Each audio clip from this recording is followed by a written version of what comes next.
rates of family violence. Domestic violence. It's domestic violence. Wondering if someone that you love is still alive.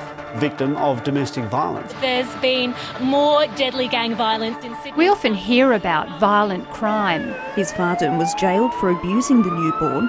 He pleaded guilty to using a semi-automatic rifle to shoot up a Hobart nightclub.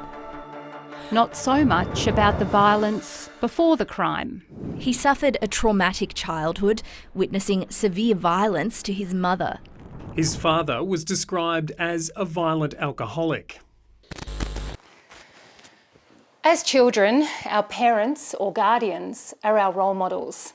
They teach us how to behave, how to react, and how to deal with anger. So, what if one of them is violent? Intergenerational violence is when a person who's experienced violence as a child becomes violent as an adult. University of South Australia researchers have been examining what helps those young people reject violence. Dennis Allen, the man known as Mr. Death. What can you say about Dennis Allen? A complete nutcase. You know, a murdering, psychopathic, drug-crazed, genuine Aussie nutcase. A homebred, genuine Aussie nutcase. Growing up, violence was to Kelly Carter-Bell what hugs are to most of us. I had my first black eye at 13 and it was almost like a high five moment, believe it or not. That's what I believed was love. It began with a violent stepdad. I can remember Mum many times probably having a swollen jaw or a broken jaw or a black eye. And went from there. Mr. Death, that's who Kelly's sister married. Kelly's own husband was a violent criminal too. The scars on her face were from a knife attack. It's like waking up to war every day. I don't know. This is her son Clay. You grow up the way I did. You never get told you're going to be any different. You get told that you're going to be nothing.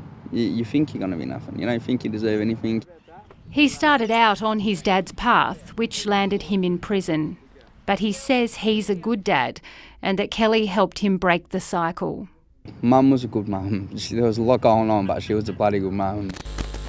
Breaking the cycle, behaving in the opposite way to all you've ever known. How do you do it? The researchers set up a survey of young people who were all children of family violence. More than 200 people filled it out. More than a dozen of those agreed to be interviewed. One thing many said helped them as children, watch out parents, was screen time. Do you want to call the cops now? It's not too late. And say what, that he didn't hit me? TV shows and movies that address the issue. I do everything for you. Before they hit you, they hit near you. And social media for its support groups and networks. They learned what domestic violence was. They got support from Facebook groups and they got information from other social media platforms. I remember before I ever done my first stint in custody, screaming out for help, calling every service I could and not knowing where to go for the help that I needed. So maybe if I was more equipped with social media, internet, stuff like that back then, I would have been okay. That social messaging is getting louder. The story of how I escaped my abuser. The most dangerous place for a woman to be on a Saturday night. The most dangerous place for a woman to be on a Saturday night is at home with her partner.